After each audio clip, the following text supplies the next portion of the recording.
సందేశం న్యూ షాలేము సందేశం, షాలేము సందేశం, న్యూ షాలేము సందేశం. చితికిన బ్రతుకులకు, కృంగిన హృదయాలకు, రక్షణ లేని సర్వజనులకు, చితికిన బ్రతుకులకు, కృంగిన హృదయాలకు, రక్షణ లేని సర్వజనులకు షాలేము సందేశం, న్యూ షాలేము సందేశం.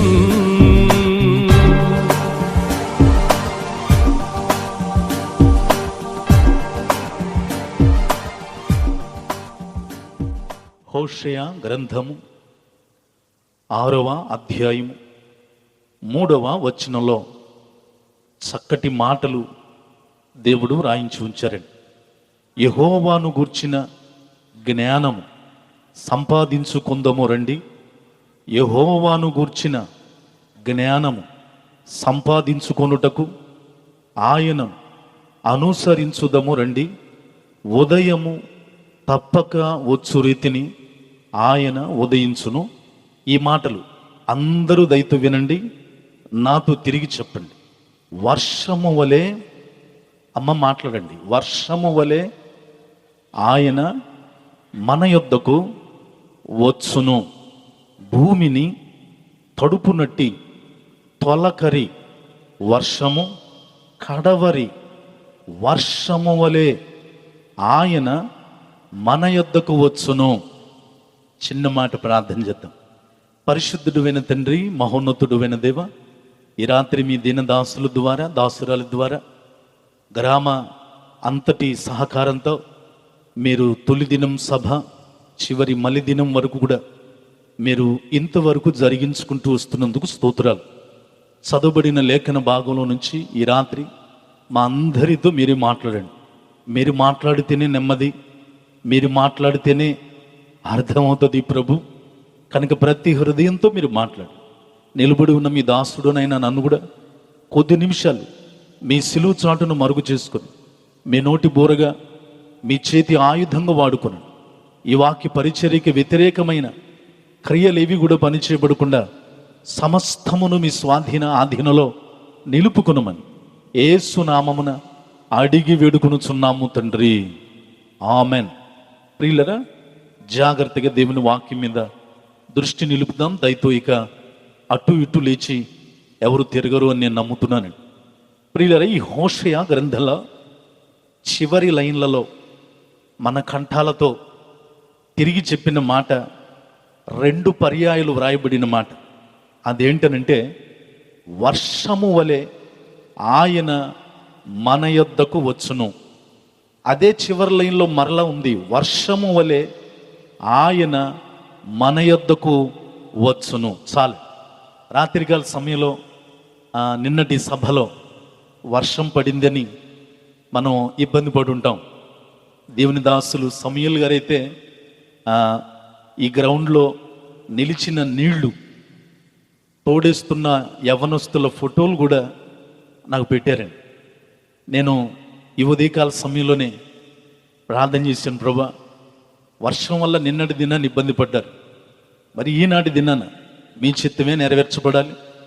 అసలు వర్షాన్ని బట్టి బిడ్డల హృదయాలు ఎలాగున్నాయో, ఈ రాత్రి ఏం మాట్లాడాలని నేను పరిశుద్ధాత్మ దేవుని అడిగినప్పుడు, వర్షము వలె ఆయన మన యొద్దకి వచ్చును. ఈ ఒక్క వచనంలోనే 2 పర్యాయాలు ఈ మాట రాశారు ప్రియులర్. ఎవరిని బట్టి ఈ మాట రాయబడిందంటే, వినండి ప్రియులర్, దేవుని ప్రజలైన ఇశ్రాయేలీలలో 12 గోత్రాలు కలిపి ఇశ్రాయేలీలు ప్రియుల. ఆ 12 గోత్రాల్లో ఎఫ్రాయిమీయులు అనబడేవారు మానవ పద్ధతిని ప్రవర్తింపగోరి శ్రమ పొంది దేవుని ఉగ్రతకి లోనై చీల్చివేయబడుతున్న దినాలని. అలాంటి సమయంలో దేవుడు హోషేయ అనే ప్రవక్త ద్వారా వారితో ఇలా మాట్లాడుతున్నాడు. బాయ్, ఆయనే మనలను చీల్చివేశాడు, కానీ ఆయనే మనలను స్వస్థపరుస్తాడు. ఆయనే మనలను కొట్టాడు, కానీ ఆయనే మనలను బాగు చేస్తాడు. ఆయనే బ్రతికిస్తాడు, ఆయనే స్థిరపరుస్తాడు అంటూ ఏమన్నాడంటే, ఇవి చేయడానికి ఆయన ఎలా వస్తాడో తెలుసా? వర్షము వలె ఆయన వచ్చును. చేతులుండు పాగితే బిగ్గరగా స్తోత్రం చెప్దామని. హల్లెలూయా. ఇప్పుడు దేవాది దేవుడట ఎలాగా మన మధ్యకి రావాలని ఆశపడుతున్నాడంటే, ఆయనకి ఎన్నో రూపం, ఆయనకి ఎన్నో బాధ్యతలు, ఎన్నో సందర్భాలు ఉన్నాయండి. అయితే ఈ రాత్రి మనం చదువుకున్న హోషేయ గ్రంథంలో ఆయన వర్షము వలె మన యొద్దకు వస్తాడట. ఎలాంటి వర్షము వలె వస్తాడు? ఈ రాత్రి బైబిల్ గ్రంథంలో నుండి 5 రకాల వర్షాలు మీ ముందు ఉంచుతాను ప్రియులారా. జాగ్రత్తగా విందాం. ఆయన వర్షము వలె మన యొద్దకు వచ్చును. ఎలాంటి వర్షము వలె వస్తాడు? ఈ రాత్రి బైబిల్ గ్రంథంలో నుంచి 5 రకాల వర్షములు మరియు వాటి అనుభవాలు కూడా చెప్తా. జాగ్రత్తగా వినండి ప్రియులని. ఒకరోజు అండి, ఒక గ్రామంలో ఒక కష్టపడి పనిచేసే స్వభావం కలిగిన యవ్వనస్తుడు ఉన్నాడట. ఆ సంవత్సరం తీవ్రమైన కరువు వచ్చిందండి. పొలంలో ఉన్న బావి అడుగంటిపోయింది పూర్తిగా. చుట్టుపక్కల రైతులందరూ కూడా ఇలాగ అనుకుంటున్నారట, ఏమనో తెలుసా, ఇక ఈ సంవత్సరం పంట పండదు అంటూ చేతులు ఎత్తేసారండి. కానీ ఈ యవ్వనస్తుడు మాత్రం ప్రతిరోజు పొలానికి వెళ్ళి ఎండిపోయిన ఆ నేలని దుక్కి దున్ని విత్తనాలు చల్లడం మొదలు పెడుతున్నాడట.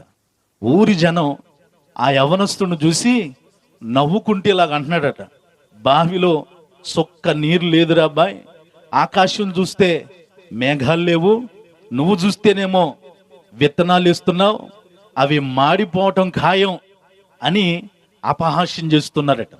దానికి ఆ యవ్వనస్తుడు ఈ వాక్యం ఎత్తి వాళ్ళకు ప్రకటన చేశాడట. ఏమనంటే, హోషేయ గ్రంథంలో వర్షము వలె ఆయన మన యొద్దకు వచ్చును అన్న మాటే నిజమైతే, ఆ వర్షం కురిసినప్పుడు నా నేల సిద్ధంగా ఉండాలి కదా. కనుక వానొచ్చేదాకా విత్తనాలు వేస్తే సమయం మించిపోతుంది గనుక నేను నా పని చేస్తున్నాను, ఆయన తన పని చేస్తాడు అన్నాడట. నేను నా పని చేస్తున్నాను, ఆయన తన పని చేస్తాడు నమ్మకంతో చెప్తే కొద్ది రోజులు గడిచిపోయాయండి. ఎండలు మరీ దారుణంగా పెరిగిపోయాట. ఈ యవనస్తుడే మధ్యాహ్నం కూడా తన పొలంలో అలిసిపోయి చెట్టు కింద కూర్చున్నాడట. దేవుడు చేసిన కార్యం ఏంటో తెలుసా?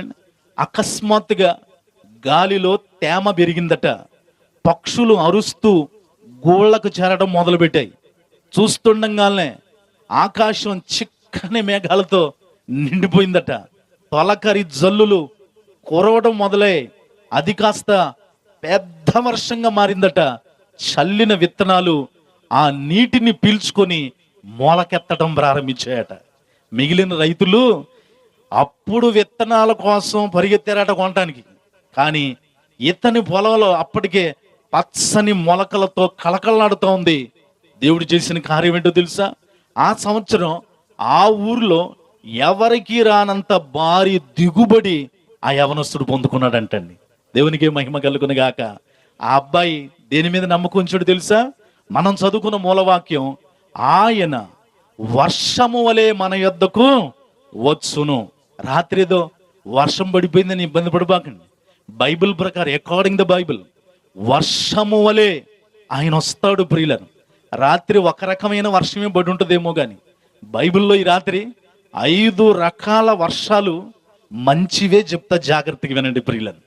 వర్షము అసలు భూమి మీదండి దేవుడు సృష్టి అంతా సృష్టించాడు కానీ వర్షాన్ని కురిపించలా. ఎందుకో తెలుసా? భూమి మీద మనిషి అన్న ఓడు లేడు గనుక ఇక వర్షంతో పని లేదు కనుక వర్షం వద్దులే అనుకున్నాడట. కానీ భూమి చేసిన పని ఏంటంటే భూమి మీదున్న ఆవిరే భూమిని తడవడం మొదలుపెట్టిందట. తర్వాత దేవుడు మనిషి కోసం వర్షాన్ని కురిపించాడండి.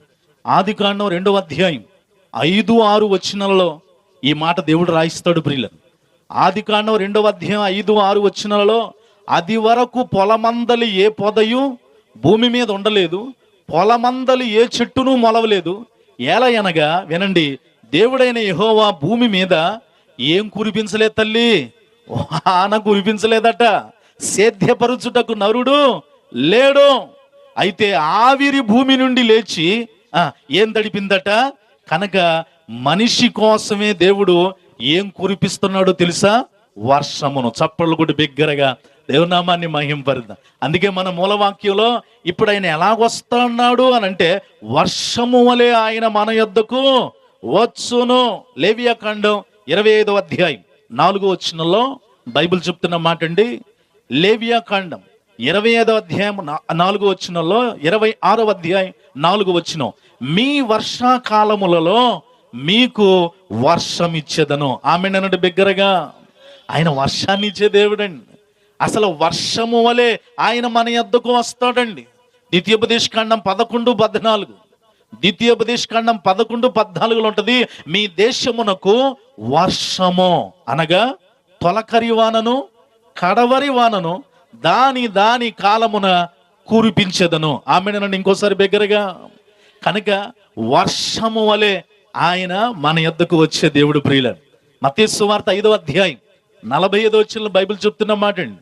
మత్తయి సువార్త 5వ అధ్యాయం 45వ వచనంలో ఆయన నీతిమంతుల మీదను అనీతిమంతుల మీదను వర్షము కురిపించుచున్నాడు. చప్పలు కొట్టండి బిగ్గరగా, బిగ్గరగా చప్పలు కొట్టాలి, బిగ్గరగా చప్పలు కొట్టాలి. సో ప్రియులరా, వర్షము దేవుని దగ్గర నుంచి రావాల్సిందే. అయితే ఆయన దగ్గర నుంచి రావడం కాదు, అసలు మన మూలవాక్యంలో హోషేయ ప్రవక్త అంటాడు, వర్షము వలె ఆయన మన యొద్దకు వచ్చును అని. అందరూ ఎలాగొస్తాడండి? ఆయన గొర్రె పిల్ల వలె వచ్చాడు. ఆయన మేఘముల మీద రాబోతున్నాడు. ఆయన ఈ రాత్రి మనం చదువుకున్న మన అంశం ప్రకారము వర్షము వలె ఆయన మన యొద్దకు వచ్చును. ఏ వర్షము వలె వస్తాం ప్రభువా? 5 రకాల వర్షాలు మనం విందాం. వాటిలో నెంబర్ 1, ఇప్పుడు తెరవండి బైబిల్ గ్రంథాలు. ఇప్పటి వరకు తెరవని వాళ్ళు దయతో మీ వేద గ్రంథం మీతో పాటు తెచ్చుకున్న పరిశుద్ధ గ్రంథాన్ని తెరవండి. నేను 5 రకాల వర్షాలు చూపించి వాటి అనుభవాలు కూడా చెప్తా. అంటే ఎందుకు కురిపిస్తున్నాడు అలాంటి వర్షాలు? మీరు అనుభవాలు అనుకోండి, సాదృశ్యాలు అనుకోండి, కారణాలు అనుకోండి. 5 రకాల వర్షాలు మరియు వాటి అనుభవాలు చెప్తా. వాటిలో నెంబర్ 1 ఆదికాండం. ఇప్పుడు తెరవండి. నేను చాలా కొద్దిసేపే మీతో నేను మాట్లాడాలని ఆశపడుతున్నాను ప్రియులారా. ఆదికాండం 7వ అధ్యాయం 12వ వచనంలో మొట్టమొదటి వర్షము పేరేంటో మనం చూద్దామండి. ఆదికాండము 7వ అధ్యాయం 12వ వచనంలో 40 పగళ్లను 40 రాత్రులను ప్రచండ వర్షము భూమి మీద కురిసెను. చేతుల్లో పైకి బిగ్గరగా స్తోత్రం చెప్పాలి. మనం వినాలనుకున్న 5 అంతల వర్షాల్లో మొదటి వర్షం పేరేంటంటే ప్రచండ వర్షము. అమ్మ అందరు చెప్పండి, ఏ వర్షం తల్లి? బిగ్గరగా చెప్పండి, ఏ వర్షం అండి? ప్రచండ వర్షం అట. ఎన్ని రోజులు కురిసిందంటే 40 పగళ్ళు 40 రాత్రులు దేవుడు కురిపించాడట.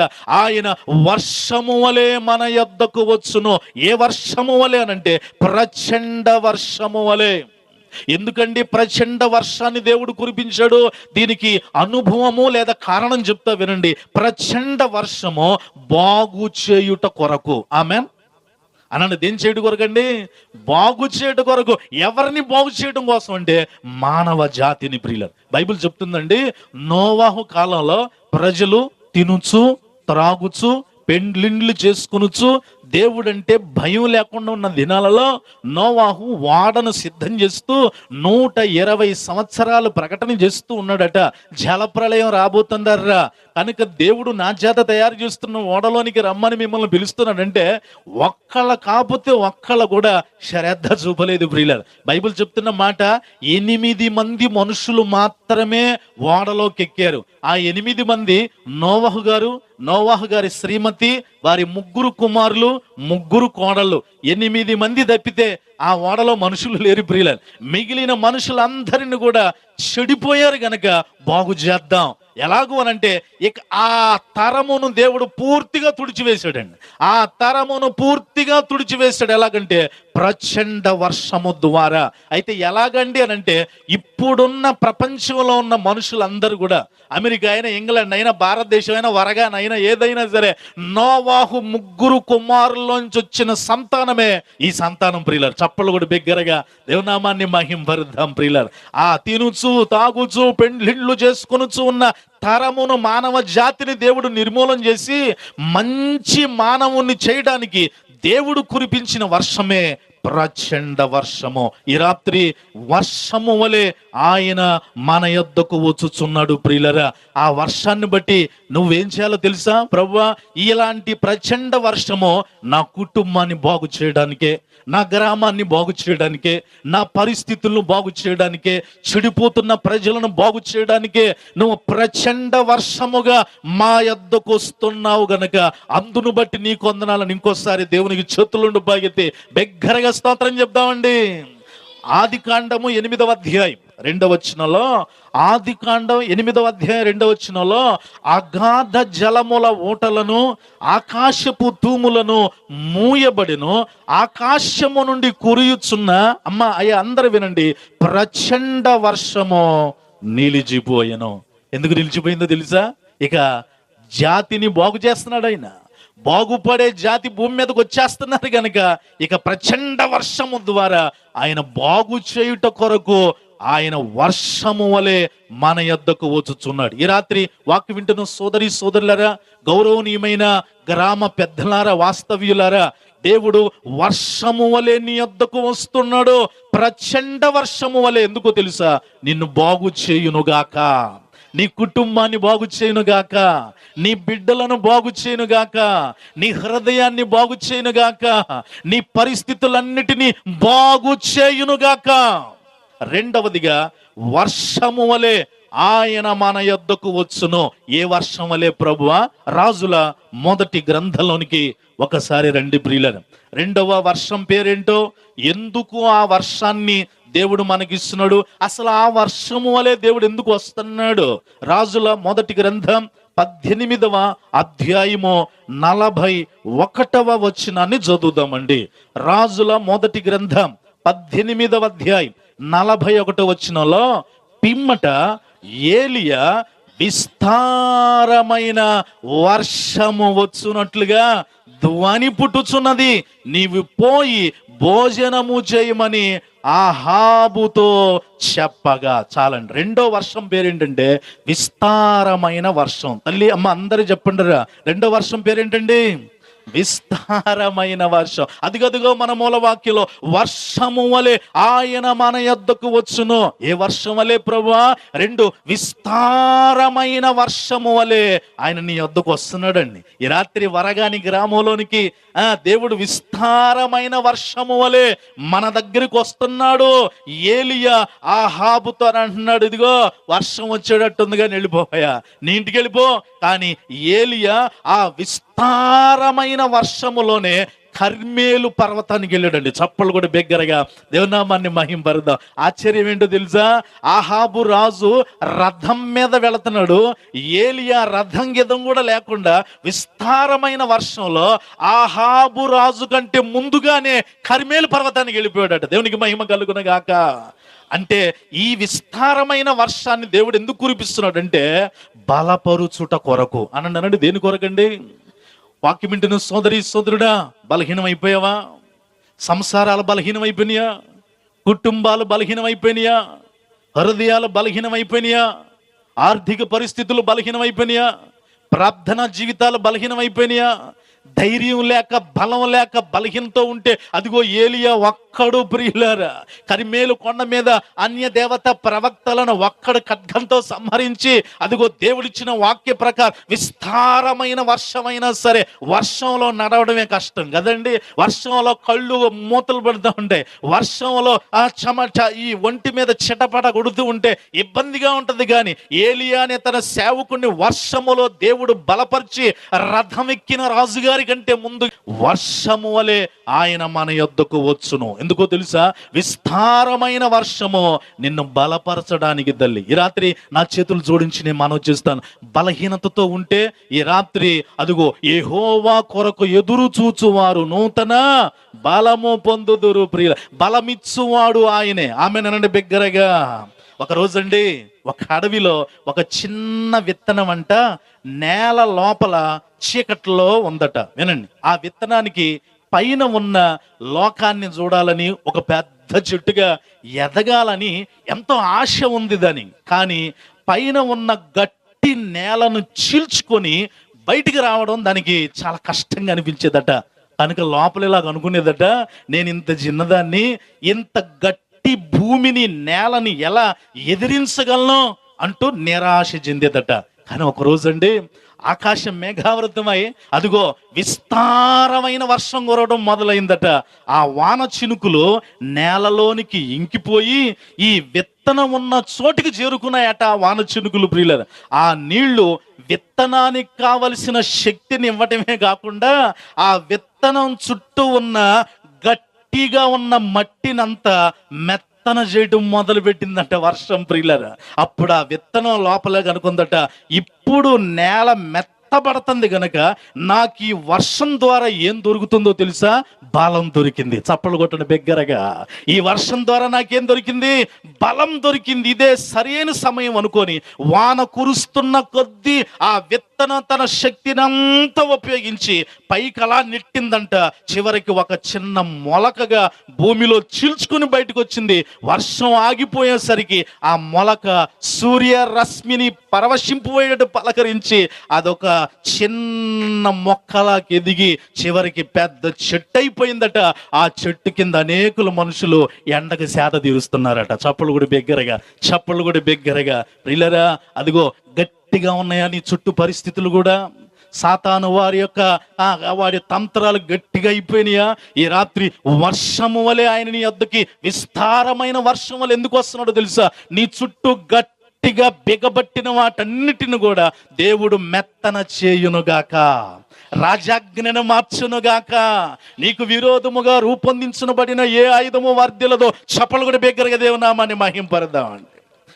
వర్షము వలె ఆయన మన యొద్దకి వచ్చుచున్నాడు. ప్రియులర్, ఏ వర్షం అంటే రెండవదిగా విస్తారమైన వర్షం. ప్రియులరా, అదిగో శిష్యులండి చేపలు పట్టడానికి వెళితే యేసు మాట చొప్పున యేసు వారి దగ్గరికి విస్తారమైన వర్షము రూపంలోకి వచ్చాడు గనక ఏమీ పట్టని వారి వలల నిండా ఏం పడ్డాయో తెలుసా? విస్తారమైన చేపలు పడ్డాయి. ఆమెనండి బిగ్గరగా, విస్తారమైన చేపలు పడ్డాయి. ఒక రోజు అండి యేసుప్రభు వారి దగ్గరికి ఒక పాపాత్మురాలు స్త్రీ వచ్చి చక్కటి విలువ కలిగిన అత్తరుతో యేసు పాదాలు కడుగుతూ ఉంటే పక్కన ఉన్న వాళ్ళు అన్నారట, శిష్యులు సైతం అన్నారట, ఎందుకమ్మాయి అంత విలువైన అత్తరు తీసుకొచ్చి ఆయన కాళ్ళ మీద పోసావు, అనవసరంగా అది అమ్మి బేదలకి ఇస్తే కడుపు నిండి తింటారు కానంటే. అప్పుడు యేసుప్రభు వారు అన్నారట, అబ్బాయి ఈవిడ నన్ను ఘనపరచడానికి చేసింది అంటూ ఒక చక్కటి మాట అన్నాడు.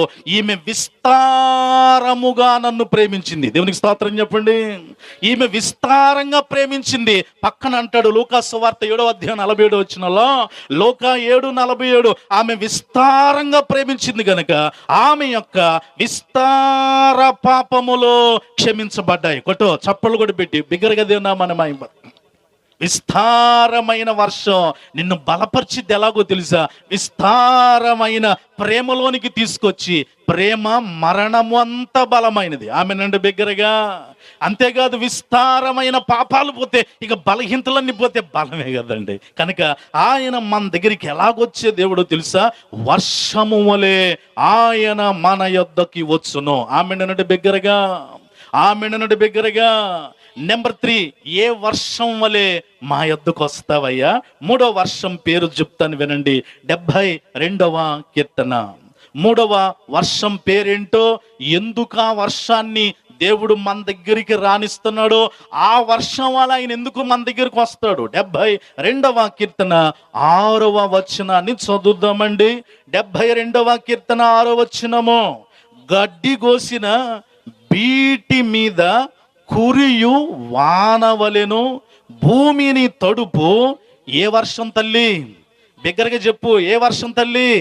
మంచి వర్షము వలె అతడు విజయము చేయును. చప్పట్లు చప్పట్లు చప్పట్లు కొట్టాలి, చప్పట్లు కొట్టాలి, చప్పట్లు కొట్టాలి, చప్పట్లు కొట్టాలి. 3వదిగా ఆయన ఏ వర్షము వలె మన దగ్గరికి వస్తాడంటే మంచి వర్షం. అమ్మ మంచిగా చెప్పండి, ఏ వర్షం అండి? అందరూ చెప్పండి, ఏ వర్షం అండి? నేను అడుగుతాను, రాత్రి ఎలాంటి వర్షం కురిసిందమ్మా మీకు? హలో, ఎలాంటి వర్షం? విస్తారమైన వర్షం అంటున్నారు యోహానయ్య గారు. ఏ వర్షం కురిసిందండి? ప్రచండ వర్షం కురిసిందా? విస్తారమైన వర్షం కురిసిందా? అదిగో 72వ కీర్తనలో కీర్తనకారుడు అంటాడు, మంచి వర్షము వలె అతడు విజయము చేయును. ఆమెనంటే బిగ్గరగా. ప్రియులారా, ఆయన ఏ వర్షము వలె మన యొద్దకు వస్తాడంటే నెంబర్ 3, మంచి వర్షము వలెనండి. మంచి వర్షం వలె ఆయన మన వద్దకు ఎందుకు వస్తాడంటే అక్కడే రాయబడింది, ఈ మంచి వర్షము విజయమిచ్చుట కొరకు అని అన్నాడు. ఏమిచ్చుట కొరకండి? అపజయాల్లో ఉన్నావా తల్లి?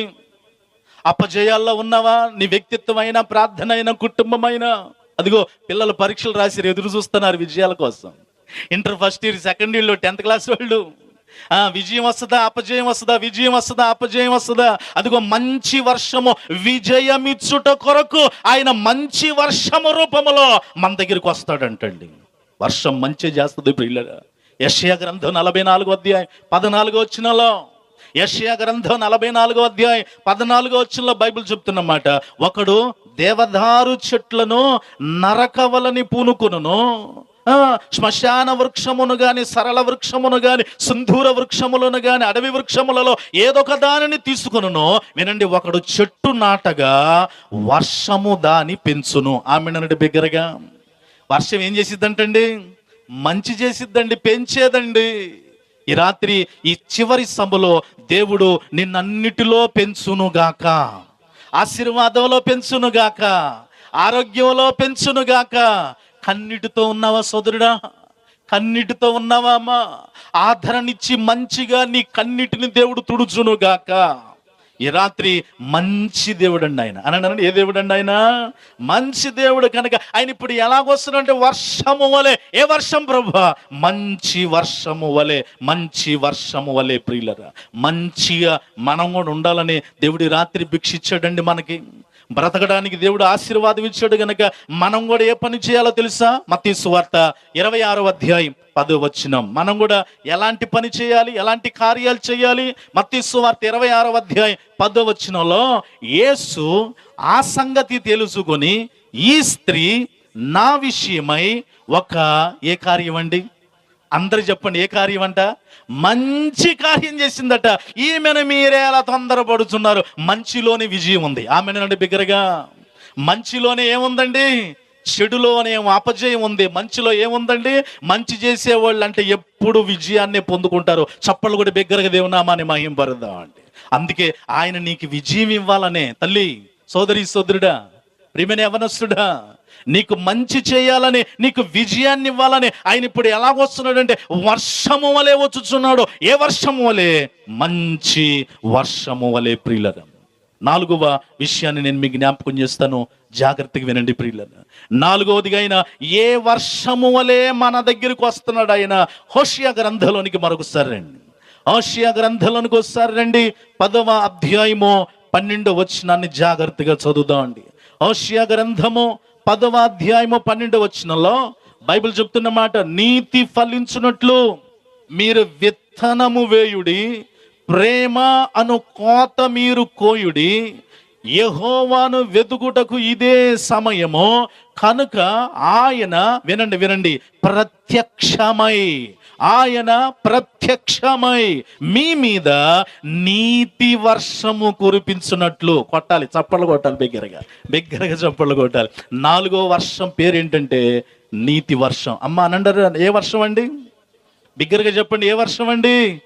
వర్షము వలె ఆయన మన యొద్దకు వచ్చును. ఏ వర్షం వలె ప్రభు అంటే నీతి వర్షము వలె. ప్రియులరా, భూలోకంలో, భూమి మీద ఏడ చూసినా అనీతేనండి, నీతి లేదు కదండి.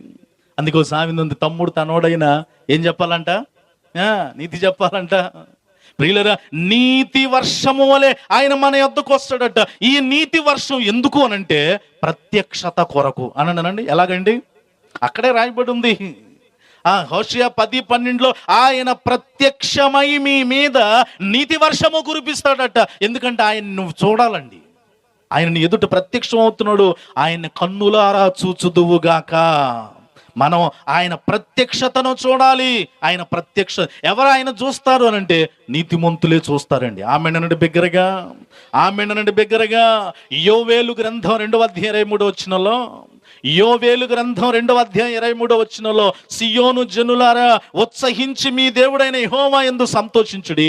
ఈ మాట వినండి, తన నీతిని బట్టి ఆయన తొలకరి వర్షమును మీకు అనుగ్రహించును. ఆమెనండి బిగ్గరగా. ప్రియులరా, తొలకరి వర్షమైన, కడవరి వర్షమైన కురుస్తుంది అని అంటే దేన్ని బట్టండి? నీతిని బట్టి అనండి. దేన్ని బట్టండి? నీతిని బట్టి. ప్రియులరా, మన దేవునికి ఒక పేరు ఉందండి, మలాకి 4:2 నీతి సూర్యుడు అనండి. ఏ సూర్యుడు అండి? నీతి సూర్యుడు. నీతి కొరకు ఆకలి దప్పులు గలవారు ధన్యులు. వాళ్ళు ఏం చేస్తారండి? కనుక దేవుణ్ణి చూడాలంటే ఆయన ప్రత్యక్షత పొందుకోవాలి. ఆయన మనల్ని మనం కనపరుచుకోవడానికి, ఆయన ప్రత్యక్షత మనకి ఇవ్వడానికి ఆయన నీతి వర్షము వలె మన యొద్దకు వస్తున్నాడట. నా చేతులు జోడించి నేను మనం చేస్తానండి, నీ గ్రామంలో వర్షం కురుస్తుంది అనంటే నీ గ్రామం దేవుని చేతిలో ఉంది. ఆమెనడు బిగ్గరగా. నీకు తరచు వర్షం దేవుడు కురిపిస్తున్నాడంటే మన కుటుంబాలు దేవుని చేతిలో ఉన్నాయి. ఆమెనడు బిగ్గరగా. వర్షము వలె ఆయన మన మీదకి వస్తాడు. ఆయన అందుకే నీతిమంతుల మీద వర్షాన్ని కురిపిస్తాడట, అనీతిమంతుల మీద వర్షాన్ని కురిపిస్తాడు. మత్తయి సువార్త 5:45 కనుక ఆయన ఏ వర్షం వలె వస్తున్నాడంటే నీతి వర్షం. తల్లి ఏ వర్షం అండి? నీతి వర్షం. ప్రియులారా, ఈ రాత్రి ఏ వర్షం లేకుండా ఉన్నావా? అసలు దేవుని దగ్గరికి రాలేని పరిస్థితులు ఉన్నాయా? నీ దగ్గరికి ఎవరు వచ్చే పరిస్థితుల్లో ఉన్నావు? అయ్యా, ఈ రాత్రి నువ్వే నా దగ్గరికి వచ్చుదువుగాక, నువ్వు వర్షము వలె నా యొద్దకు వచ్చుదువుగాక. బీడుబారిన నేల వాన కొరకు ఎదురు చూసినట్టుగా ప్రభువా, బలహీనమైపోయిన జీవితాలయ్యా, చెడిపోతున్న జీవితాలయ్యా, ఒంటరి జీవితాలయ్యా, ఏమీ పోగొట్టుకున్న అపజయాలతో ఉన్న జీవితాల కొరకు నువ్వు వర్షము వలె మమ్మల్ని తడుపుటకు మా వద్దకు వస్తున్న దేవా, మీకే స్తోత్రం అంటే బిగ్గరగా స్తోత్రం చెప్పండి. హల్లెలూయా. 5వది, ఆఖరి వర్షాన్ని మనం వినటానికి ఇష్టపడదాం. ఇప్పటివరకు ఎన్ని వర్షాలు అయినాయండి? అమ్మ బిగ్గరగా చెప్పండి, ఎన్ని వర్షాలండి? చెప్పాలి మీరు. మొదటి వర్షం పేరేంటండి? ప్రచండ వర్షం. దేనికోసం ఇది? బాగు చేయుట కొరకు. రెండవ వర్షం పేరేంటండి? విస్తారమైన వర్షం. దేనికోసం ఇది? బలపరుచుట కొరకు. మూడో వర్షం పేరేంటండి? మంచి వర్షం. దేనికోసం ఇది? విజయమిచ్చుట కొరకు. నాలుగో వర్షం పేరేంటండి? నీతి వర్షం. దేనికోసం ఇది? ప్రత్యక్షత కొరకు. దేవుని ప్రత్యక్షతను చూచుదువుగాక, దేవుని నడిపింపులో నడుచుదువుగాక. 5వది, ఆఖరి వర్షాన్ని వినేసి మనం సెలవు తీసుకోవడానికి ఇష్టపడదామండి. ఎహెజ్కేలు గ్రంథం నేను ముగింపులోకి వచ్చేసాను. ఈ ఒక్కటి చెప్పి నేను ప్రార్థన చేస్తాను ప్రియులను. ఎహెజ్కేలు గ్రంథం 34వ అధ్యాయం 26వ వచనంలో 5వ ఆఖరి వర్షాన్ని చూద్దాం ప్రియులను. ఎహెజ్కేలు గ్రంథం 34వ అధ్యాయం 26వ వచనంలో, వారిని నా పర్వతము చుట్టుపట్ల స్థలములను దీవెనకరముగా చేయుదును, ఋతువుల ప్రకారము వర్షము కురిపించెదను. అందరు వినండి, దీవెనకరమగు వర్షములు కురియును. ఆమేనండి అందరూ, ఆమేనండి అందరూ. 5వది ఆఖరిది, దీవెనకరమగు వర్షము అని అన్నాడు. ఏ వర్షం అండి? Blessed rain. దీవెనకరమగు వర్షములు ప్రియులరా. వర్షంతో ఆపేసే దేవుడు కాదండి. వర్షములు ముగింపులోకి వచ్చేసరికి దీవెనకరమగు వర్షములు అని అన్నాడండి. మొదటి 4 వర్షాలు వర్షము సింగిల్ వచనం, కానీ 5వది ఆఖరిది ముగింపు ఆశీర్వాదంతో ప్రియులరా. దీవెనకరమగు వర్షములు ఆయన కురిపిస్తాడట. ఇది దేనికోసం అంటే ఫలించుట కొరకు అని అన్నాడు. దేని కొరకండి? బిగ్గరగా చెప్పండి, దేని కొరకండి? ఫలించుట కొరకు. ఎలాగంటారా? హెబ్రీయులకు రాసిన పత్రిక 6వ అధ్యాయం 7వ వచనం. ఎలాగంటారా? హెబ్రీయులకు రాసిన పత్రిక 6వ అధ్యాయం 7వ వచనంలో, ఎట్లనగా భూమి తన మీద తరచుగా కురియు, అయ్యా అందరూ వినండి, భూమి తన మీద తరచుగా కురియు వర్షమును త్రాగి ఎవరి కొరకు వ్యవసాయము చేయబడునో వారికి అనుకూలమైన పైరులను ఏమిచ్చుచు అనండి, ఏమిచ్చుచు ఫలించుచు దేవుని ఆశీర్వచనము పొందును. దేవునికి మహిమ కలుగున గాక. ఈ దీవెనకరమైన వర్షాన్ని అంటండి భూమి తాగేస్తుందట. తాగేసి చేసే పని ఏంటంటే పైరులకి ఫలింపునిస్తుందట. ఈ రాత్రికాల సమయంలో 5వది ఆఖరి వర్షము దీవెనకరమగు వర్షము ఫలించుట కొరకు. ఈ రాత్రి అన్నిటిలో మనము ఫలించుదుముగాక. కార్యారంభము కంటే కార్యాంతమే మేలు ప్రియులరా. ఈ ముగింపు సభలో ఫలించి ఇక్కడ నుంచి వెళ్ళుదుముగాక. ఎంతగా ఫలించాలో తెలుసా? 30 దంతులుగాను, 60 దంతులుగాను, 100 అంతలుగాను. ఇదే మనకు తెలుసు ప్రియులరా. కానీ నన్ను మాట్లాడినివ్వండి, ఇది రావాలి, ఇది దాటి ఇంకా వెళ్ళాలి. ఎక్కడికో తెలుసా? ఇంకా ఎక్కడికి వెళ్ళాలి తెలుసా? 1000 అంతలు అనండి. నన్ను ఎంతండి? అదిగో 1000 కొండల మీద పశువులు నావి అని అన్నాడు భక్తుడు. చప్పలు కూడా బేగరగా దేవుని నామాన్ని మహింపరుద. నీ మందిర ఆవరణలో ఒక్క దినము గడుపుట 1000 దినాల కంటే శ్రేష్టం అన్నాడు ప్రియుల. మీరు ఒక్కడు 1000 మందిని తిరుమను 30, 60, 100తో సర్ది పెట్టుకోబాకమ్మా. ఆయన దీవెన ఇస్తే అది ఇలాగ 1000 అంతలుగా ఫలించబడునుగాక, 1000 అంతలుగా ఫలించునుగాక. భూమి తాగేసిందాక కురిపిస్తాడంటండి. ఇది దీవెనకరమైన వర్షం అండి. అది చేయడానికే ఆయన మన యొద్దకు ఎలాగొస్తున్నాడో తెలుసా?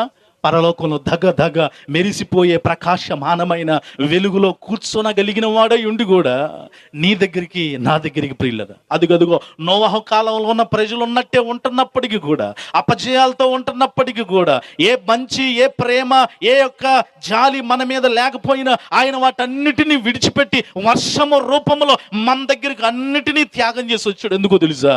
మనల్ని ఫలింప చేయాలని ప్రియులరా, మనల్ని ఫలింప చేయాలని. ఫైనల్గా ఒక మాట చెప్పి ప్రార్థన చేస్తానండి. ఒక ఊరిలో 2 స్నేహితులు ఉన్నారండి.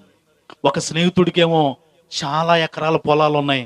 చక్కగా నీళ్లు కురిస్తే నీళ్లు నిలిచిపోతాయి. చక్కటి నీటి పక్కనే ఉంది పొలం. తన ఫ్రెండ్కేమో మెట్ట పొలం, కొంచెం ఎత్తుగా ఉంటుంది. ఎంత వర్షం కురిసినా నిలబట్టలేదు ప్రియులం. 2 పక్క పక్కనే ఉన్నట్టున్నాయి. 2 మంచి స్నేహితులండి. పంటలు వేద్దామని ఆలోచన చేసుకున్నారు. చక్కగా అనుకూలంగా ఉన్న ఒక స్నేహితుడి పొలం అంతా వర్షం కురిసింది, నీళ్లు నిలబడ్డాయి. చక్కగా ఇక విత్తనాలు నాటే పనిలో ఉన్నాడు ప్రియులం. కానీ పక్కన పొలం చూస్తే తన ఫ్రెండ్ పొలం ఎత్తులో ఉంది, నీటి చుక్క కూడా నిలవట్లా, అన్ని కిందకి వెళ్ళిపోతున్నాయి. ఈ వ్యక్తి గట నా పొలం బాగానే ఉంది కానీ నీళ్లతో, నా బెస్ట్ ఫ్రెండ్ కదా వాడు, చిన్నప్పటి నుంచి కలిసి తిరిగాం కదా, చిన్నప్పటి నుంచి కలిసి చదువుకున్నాం కదా, తర్వాత ఇద్దరం ఒకే రోజు ఒక అటు ఇటుగా 1 నెల కలిసి పెళ్లి చేసుకున్నాం కదా, వీడు ఎలాగుంటే నాకు ఎలాగా ఆనందం అని చేసిన పన్నెండు తెలుసా? ఈ పొలం బాగా నీళ్లతో ఉన్న వ్యక్తి తన ఫ్రెండ్ పొలం దగ్గరికి వెళ్ళిపోయి ఈ కాలవని తవ్వి అటు మళ్ళించాడంటండి. బురదలో, వాన కురుస్తూ ఉన్న బురదలో దిగి స్నేహితుడి కోసం ఈ వస్తున్న కాలవని, నాది సమృద్ధిగానుంది, నా ఫ్రెండ్ పొలమే ఎత్తులో ఉంది, తడవట్ల, నీళ్లు నిలబట్టలేదు అంటూ కాలవని తవ్వి అటు మళ్ళించాడట. ఈ లోపు దేవుడు కూడా విస్తారమైన దీవెనకరమైన వర్షం కురిపించాడట. ఈ పొలంలో ఉన్న గట్టు కూడా కొట్టేశాడట. ఈ కురుస్తున్న వర్షం, ఈ పొలంలో ఉన్న వర్షం, నీటి కాలంలో ఉన్న నీళ్లు మొత్తం తన ఫ్రెండ్ పొలంలోకి వెళ్ళిపోయినట. బురదలో విత్తనాలు చల్లారు, పగలో రాత్రన కష్టపడ్డారు ప్రియులరా. ఈ స్నేహితుడు పొలం ఆ సంవత్సరం విస్తారంగా పంట పండింది ప్రియులరా, విస్తారంగా పంట. ప్రియులరా, దీవెనకరమగు వర్షం వల్ల ఆయన దగ్గరికి ఎందుకు వస్తున్నాడో తెలుసా? అమ్మమ్మ వినాలి. ప్రచండ వర్షం రూపంలో నీ దగ్గరికి ఎందుకు వస్తున్నాడో తెలుసా? అదిగో విస్తారమైన వర్ష రూపంలో నీ దగ్గరికి ఎందుకు వస్తున్నాడో తెలుసా?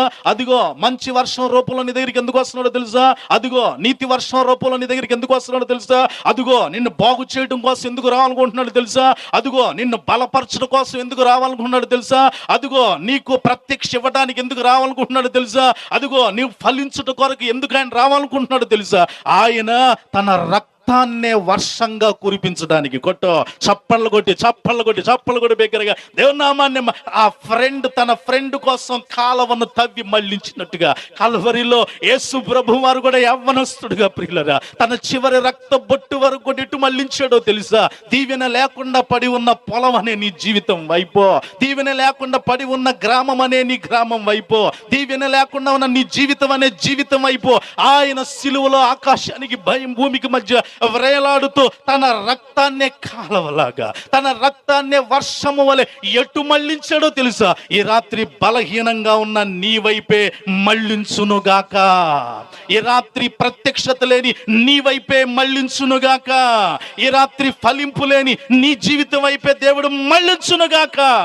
అందుకే 33.5 యవ్వన వయసులో ఆ ఫ్రెండ్ పొలానికి కాలవ కొట్టినట్టుగా యేసుప్రభు వారు వీపు మీద దెబ్బలు కొట్టించుకున్నాడండి. నాకటి చాలా వల్లే దున్నబడింది ఆయన వీపు పురిలరా, పిడిగుద్దులు గుద్దించుకున్నాడు ఆయన, ముఖం మీద వాసిపోయింది, ముళ్ళ కిరీటాన్ని పెట్టించుకున్నాడు. ఎందుకో తెలుసా? ఇదిగో నా పోలిక చొప్పున చేయబడిన ఈ బిడ్డల జీవితాలన్నీ కళకళలాడాలి, ప్రత్యక్షతతో ఉండాలి, ఫలిస్తా ఉండాలి, బాగుపడాలి, బలపరచబడాలి అని అంటూ ప్రియులరా ఆయన నీ కొరకు నా కొరకు ఎలాగొస్తున్నాడు తెలుసా? వర్షము వలె వస్తున్నాడు ప్రియులరా. ప్రతిదీ శుభ్రం చేసేస్తుందండి వర్షం కదా. అక్కడ నిషిద్ధం ఉన్నా శుభ్రం చేసేస్తుంది, అక్కడ చెడున్నా శుభ్రం చేసేస్తుంది, అక్కడ బురదున్నా శుభ్రం చేసేస్తుంది, అక్కడ ఏ ఉన్నా శుభ్రం చేయటమే కాదు, అదిగో గట్టి నేలలో నుంచి పైకి రావాలనుకున్న విత్తనం ఆశ తీర్చిన వర్షము వలె ఈ రాత్రి ప్రతి వర్షము ద్వారా దేవుడు నీ దగ్గరికి ఎందుకు వస్తున్నాడు తెలుసా? నిన్ను శుభ్రము చేసి నిన్ను బలపరిచి ఆయన తన్ను తాను నీకు కనపరుచుకొని ఆ దీవెనకరమైన పరిస్థితుల్లోనికి తీసుకురావడానికి అట్టి కృప దేవుడు మనందరికీ దయచేయునుగాక. పైకి లేచి నిలబడదాం, చిన్న మాట ప్రార్థన చేద్దాం ప్రియులరా. వర్షం కూడా కాసేపే కురిసిద్దండి, కాసేపు వర్షం అనబడే వాక్యం చాలు. బైబిల్ చెప్తున్న మాట ద్వితీయోపదేశకాండం. పైకి లేచి నిలబడండి అందరూ. నా ఉపదేశము వానవలే కురియును అని అంటాడు ద్వితీయోపదేశకాండంలో. చేతులు రెండు పైకి ఎత్తుదాం, అందరూ లేచి నిలబడదామండి, అందరూ లేచి నిలబడదాం.